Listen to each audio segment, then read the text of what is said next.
I'm Craig Fagan. I'm from the World Wide Web Foundation. We've got a great panel today this morning about urbanization. And when I was looking at this, we're in a country that basically 3 out of every 5 Portuguese people live in a city. And around the world, we've got a tipping point that's already happened where over half the population is living in urban areas. And what does this mean for tech? What does this mean for issues about better cities, better living? How does it's going to change our environment? Especially you think about where the most urban populations are going to be rising are in countries like India, China, and Nigeria. So as we think about cities and what they mean for our life, our families, our jobs, and everything like that, we've got a great panel that's going to talk about this with urban life and development.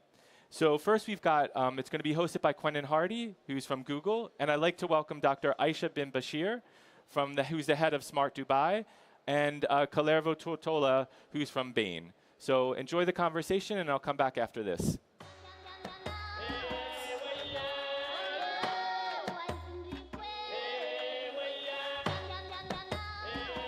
Good morning. So,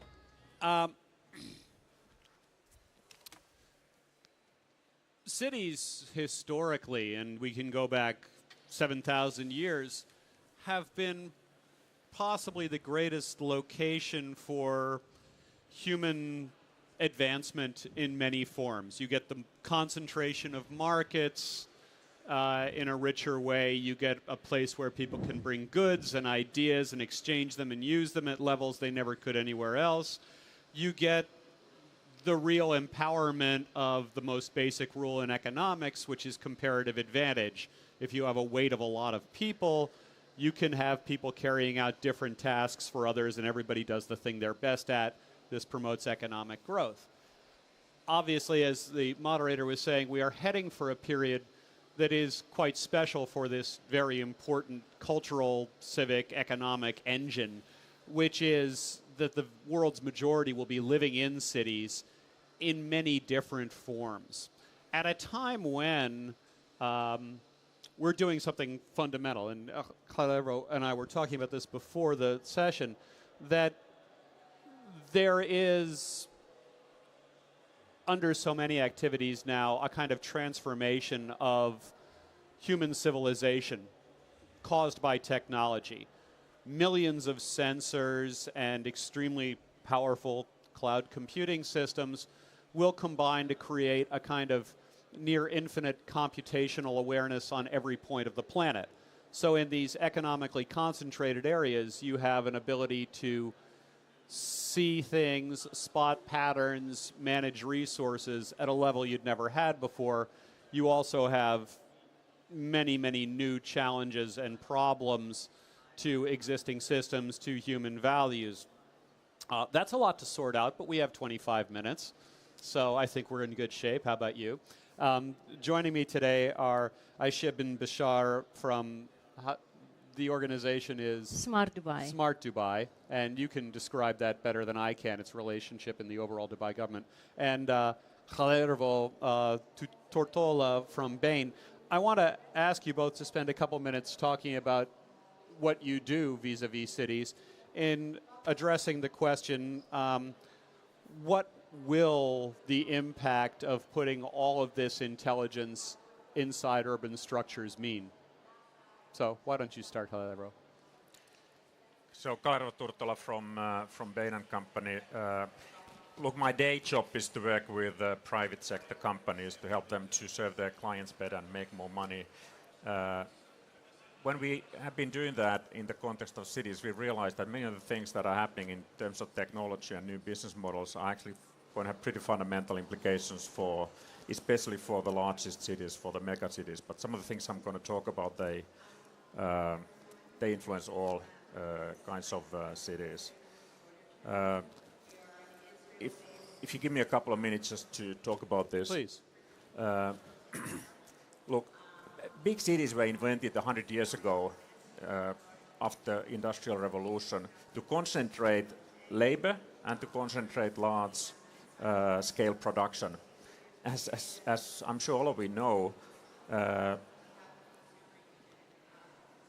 labor, especially large scale labor, will be less important in the future. raising the question, what is actually going to be the role of cities in the future at a very fundamental level? I will mainly talk about sort of the developed world, but let me just say, for the sake of context, we do believe that urbanization will continue in the developing world. There is no substitute in foreseeable future for going from farm to factory to improve one's and one's family's productivity and life. So that will continue for sure. And there will definitely be big cities also in the future, because there are fantastic locations, nice climates, beautiful art, culture, and especially clusters for example, for technology or financial services that are going to be very attractive and sustain very large cities in the future. But the question is, are those cities going to be different from what they have been in the past? One of the important characteristics of the most attractive big cities is that they actually are terribly expensive places, especially the city centers. You know, people like our audience who are probably very successful or are going to be very successful technology talent, you will have no problems living in city centers. But the middle class will, and they are already struggling today to do that.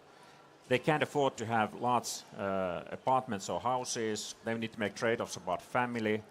You know, the middle class would like to have just as nice of a lifestyle as we do. Walk the high street, go shopping, spend time with friends and so on, but also have nice homes where to live. And today, as you know, it is virtually impossible in most of the megacities in the world. We believe that technology will actually help the middle class.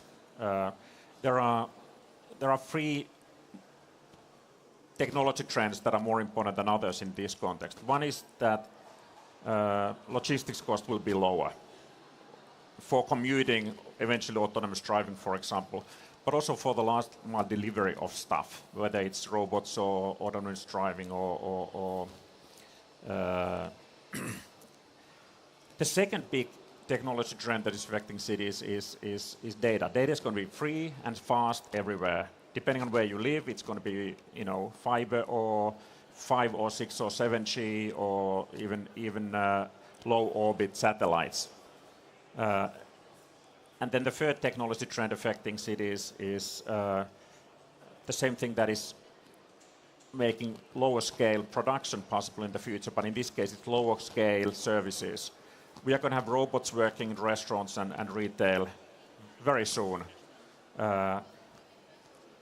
making it possible to have much more smaller scale service businesses.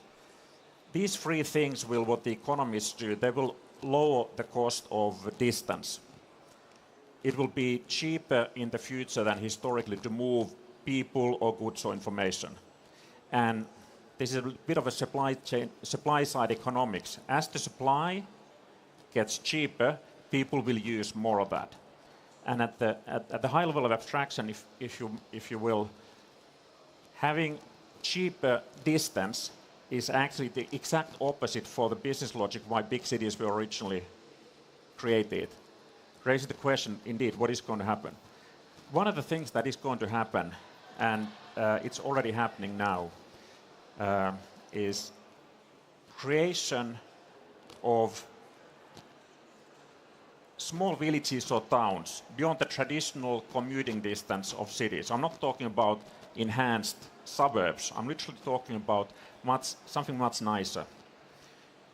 What our clients are doing today, just to give a couple of examples, you know, our retail and restaurant clients are figuring out how to bring robots to service facilities so that they can serve hundreds of households rather than thousands of households, which is typically required today to have a nice restaurant or a shop. And our real estate developers, development clients, they are figuring out how to create sort of new types of villages or towns, 30, 100 kilometers from the city centers, that in the future will be connected by autonomous driving and so on to the city centers if people still want to go there. This will of course raise the question, what is going to happen to the traditional suburbs? That's another discussion. Some of them might be converted to something much nicer in the future as well. You don't really see this yet in the big data, but there's some evidence if you look at countries like US, Australia or Sweden. Already now, the city centers are not the fastest growing urban areas, but it is actually what is around the cities. And as technology develops, as we get autonomous driving, as we get cheaper robots, which we should, depending on the forecast, in 5 to 10, maybe even faster years, we are going to have service robots in the money, and we can have much smaller restaurants and retail outlets than we have today. As this accelerates, we are going to have more and more of these new types of much nicer residential areas for middle class. This of course creates lots of opportunities for the private sector, but for the cities, the question is: what are the politicians? What are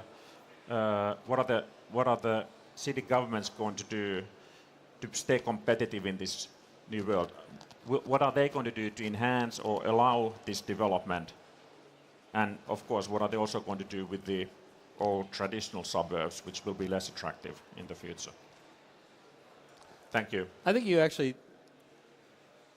get at a few very interesting points here, and I want to note something as a means of introducing what you were talking about with happiness as a factor in this.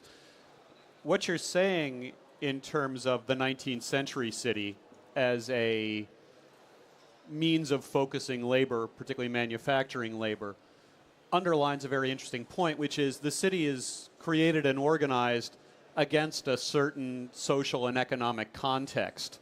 Going back to the earliest cities, you have a protection from violence, a means of storing agricultural goods, and what became very quickly extremely sophisticated trade. But then in the Middle Ages, you might look at a city that is a center for celebrations and pilgrimages and market events of those kinds to follow this religious calendars. Or in the 19th, or in the late medieval period, culminating in the 18th century, the city is a center of learning and a place to focus research and knowledge. So that 19th century city is in a continuum, or in a pattern, if you will, because it may not be linear, of reflecting the need of the moment. And you say there may not be labor, and there may not be work, and this is a challenge to city. I would argue perhaps work is changing, or the idea of what a job is changing. And that's why, Aisha, I'm spending this time to set up this idea of what Dubai stands for as a city. So would you talk about that a little bit? Well, Dubai is a very new city, very modern city. We are known for a very luxurious infrastructure, 7-star hotels, 5-star airports and metro stations. So we want to continue the same when it's come to the digital infrastructure. That's why the ruler of Dubai, His Highness Sheikh Mohammed bin Rashid, set up this office, Smart City Office, to handle the digital transformation agenda for the whole city. But again, when it's come to smart cities, there isn't any unified methodology for such. But for us in Dubai, we see smart cities, the cities that can redesign the city experiences to become more efficient, seamless, impactful, and happy experiences for our residents and also our visitors. And for doing such, we need to build horizontal layers, but also a vertical layers when it comes to different dimensions. For our mobility, we have already established our framework to enhance our mobility systems. Today, we have the smartest metro lines in the world. It's a driverless metro. Also, we have a driverless tram. We are testing the autonomous cars on our road. And we just launched the first taxi drone in the world in Dubai. All of these is just to enhance, again, the experiences to take people from A to B with a very advanced technologies. When it's come to environment, also we launched the largest solar park, which will take us toward having 75% of our energy renewable energy by 2050 and 25% by 2030. Similarly, when it comes to entrepreneurs, providing them with a platform, utilizing the big data to support them to redesign their businesses and attracting different communities. Similarly, when it comes to health, education, government, as I said, we are developing both layers, the horizontal and also the verticals. We are providing our city as a platform, city as a services. And this is the norm today. Everyone is used to this term. And doing all of these, we are utilizing all these innovative technologies from blockchain, Internet of Things, artificial intelligence, big data, and the dashboarding concept behind the big data. There isn't, as I said, a unified set of methodology to develop your city, but again, city centers is different than different districts. As long as you design these experiences for your people needs, making sure that the ultimate goal is to increase their happiness. Which raises the question, which you've already addressed to some extent, what are the metrics of happiness when it comes to planning a city? Yeah. How can you tell you're getting happiness right? We started this project in Dubai 2 years ago by having meters all over the city to hear people, what was their experience across the city, wherein all this big data is unified in a single dashboard that you can see how was the people experience from their own experience.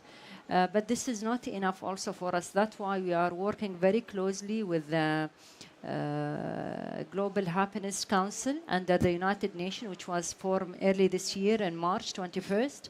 And there are different themes. There is a theme called Happy Cities, wherein we are designing with them also a framework that will allow city managers to understand what are the metrics and the KPIs that they need to put in ground to make sure that their people are happy. We've already designed a tool called Shape, wherein it will provide city manager or any project manager, even in corporate, a set of questionnaires. If answered this question, it will give you a percentage how much this project will add happiness to the people experience in that domain. It is still under test, but hopefully we can share it with everyone by end of this year. Right. And in many ways, happiness, not surprisingly, is the absence of difficulty. Absolutely. Right? It's, I can drink the water. I can get around town. I have broadband. Actually, it's both, not only basic services. Absolutely. Basic services, these are some of the initial foundation for any human being to receive from his city. But there are much layers when it comes to emotions and cognitive needs and different type of needs. We call them the ABCDE when it comes to happiness philosophy. There are emotional needs, there are basic needs, there are cognitive needs, deeper needs, a need of belonging, a need of having a community around me. So a city manager needs to look into all of these aspects. And it becomes important for a government to present the appropriate level of emotional engagement for a citizen? Absolutely. Not only this, to provide them with a platform that they can express their emotions. Something basic like public spaces, parks, and entertainment places wherein they can express their emotion.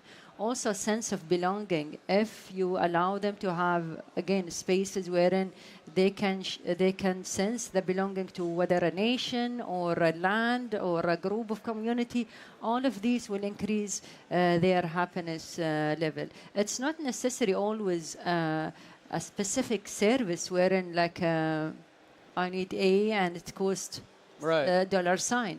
Sometimes it's even deeper than this. What cities need to do is to provide all these elements to their communities and people in these cities. Well, to pick up on what I was saying to you about how a city is a marker of the civilization of the time, that's kind of astonishing that this should be seen as a role. It's like the most Maslowian hierarchy of needs city I've ever heard of. You take care of all of the basics, and now the government's job becomes authentic self-actualization and fullest expression of humanity. Previously, this is a very centrally planned idea. central planning in cities had been like Robert Moses trying to impose the car on New York City, or Brasilia created because the government wanted its own capital. These were not successful projects, but in this case, you're trying something much more subtle and psychological in terms of central because planning. again, it's not always the role of the government to do all these things. A very fundamental aspect of smart cities is collaboration. It's the collaborative effort between government, private sector, but also communities and individuals. All of them collectively need to put their needs on table and discuss how they can fulfill these needs, whether by policies, projects, initiatives, you name it. But government cannot do it alone. Because at the end of the day, as I said, cities need to provide those efficient and seamless and impactful experiences. So how do I know what kind of experience my people want? Mm-hmm. May I just, look, I'm an engineer, so self-actualization is difficult for me to spell. But a more basic economic point. It's been a bit of an eye-opener for me when I'm trying to understand what makes people happy. And, and I've done a very simple thing. I've tried to observe, what do people who have no financial limitations do? What do rich people do? They have big homes in beautiful locations. They travel at will. It's display. That's what rich people have always done. But that's your theory. But it's a good one. And what we have been trying to do, we've been trying to ask the question, with technology, with some of the trends I referred to, how can we use those to allow the middle class to enjoy the same things that rich people want to do? This a side note, I sometimes find it frustrating when you talk with certain cities and they say, oh, our people want to live in very small apartments. And then say, but isn't the reason because you don't allow people to build anything? Housing is exorbitantly expensive, and of course everybody lives in small apartments. But to conclude from that middle class wants to live in unpleasant small apartments is arrogant. Yes. Now, I was going to ask you, in the case of a Dubai or a Singapore, you have a city-state. So you have a very specific area of control and development in which to work. You travel around to much more unruly sort of environments. Do you think the Dubai model is unique and special, or can this sort of approach be applied generally to cities? I don't think there's one model. You made that point as well. I mean, I'm sure most of us have traveled from the poorest countries in Africa to the wealthiest countries, and the states of development, the financial resources, it's completely different. If there's one thing that I have learned that is common wherever you go, is that the mindset that the cities have, it tends to be a public sector mindset. The mindset is, let's have rules and regulations, and let's define, have zoning rules, let's figure out how big of a house somebody can build or how many houses people can. While the private sector mindset is much more, let's go and do stuff, and if we make a mistake, let's apologize. Let's ask the lawyers to write paperwork after we have done something. And if we want technology to have a bigger impact on our cities, whether it's in Dubai or somewhere in Africa, I believe we need to allow the private sector to experiment and do a lot more stuff before we start to control and regulate what they are doing. I believe, technologies are not always the answer for people's needs. In our latest project with the United Nations under the Global Happiness Council, we start to see many best practices from the poorest cities to the largest cities, wherein when they put at the heart of any project people needs, even a simple SMS project can uplift their happiness or safetyness, yes, or their how they are related to their lives. So not necessarily always the technologies, the answers. A project in Quito in Ecuador, wherein they wanted to provide this safeness environment for their people, for their especially women, using transportation, providing them with an SMS number that they can report if any harassment happen in their transportation. It increases actually how people are happy and how they are safe in the transportation. Yes. So it's not necessarily having the latest technologies. The minimal standard in some ways, is a feeling of control over your own environment, that you're not being coerced or you're not being endangered. Again, water, you know, ability to travel, ability to move. You control your space, you feel more powerful. Now, two things. I wanted to circle back to this idea of labor going away, because what you've identified with SMS, which, by the way, is technology, Yeah. you know, but it's not heavy technology. It's not imposed technology. It's technology from the person, is that manufacturing labor is going away. But look at this audience. Look at this conference. Tens of thousands of people paid thousands of dollars, you know, cut away from their busy schedules to come together and be with each other when they could watch this on the web just as easily. But the interesting economic event there is that as the world becomes more digital, human moments, hearing people speak in real time, looking someone in the eye, Yes. making a personal connection has a much greater valence than it used to. And similarly, jobs like a personal trainer, a therapist, a chiropractor, the act of being touched, being healed, going to a spa. There are all these other jobs that rise up around this. And I think this plays into happiness and labor. You speak of a 7-star hotel. I don't even know what that means, but it's a level of luxury and I'm sure personal engagement with a service person. Yeah. And the labor of the future may be much more around that. And the city can adapt and reflect that in some ways, which sounds sort of like what you're doing by Actually, building yes. this platform. And actually in Dubai, we worked very closely with our partner LinkedIn to come with the economic growth map for the coming 5 years to know exactly what kind of jobs are needed in our city. Yes, there are many jobs will disappear, but other jobs will appear. People like data scientists. Today, their salaries are really bigger than any other salaries in the private sector. Painfully aware of it. Absolutely. And also people in different type of technologies, people, developers in blockchain technologies, but also policymakers, people who in design to utilize the 3D printing principles and start to utilize this kind of new technologies. But also when it comes to the soft elements, trainers, as you said, and the elements of a human interaction. So yes, some jobs will disappear, but others will rise. This has happened in every civilization. Wherever there is a new domain coming to life, and other domains disappear, a new economy will grow around that domain. And now it is the domain of data economy. Companies like Google, Amazon, Facebook, they are driving such kind of economy. Cities need to learn how to also benefit from such economy by providing this kind of platform where people can learn and utilize these technologies. I have a final question for both of you. Obviously, this requires an enormous amount of technology awareness, a lot of sensors, a lot of mapping of behavior, a lot of prediction of what people will be doing. At what point does awareness become state coercion or surveillance and a kind of crimp on personal freedom?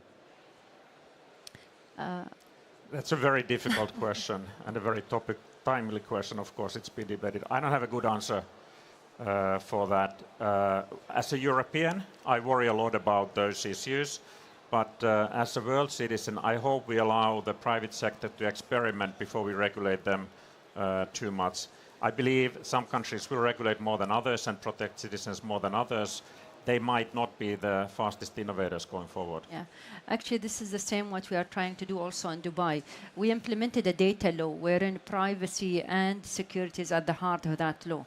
But as a first phase, we implemented it around government transactions. And for the private sector, it is our next phase wherein we are inviting all the private entities who are working in Dubai, whether they're Dubaian companies or even international to discuss this new regulation around data monetization and privacy and security, because we cannot impose something on top of the private sector, especially when it's come to new policies and rules. Similarly, when it's come to Internet of Things, similarly when it's come to blockchain, you can't just say I'm blocking all the bitcoins or the digital currency. You need to give that freedom and space and let them pilot their projects and showcase these technologies.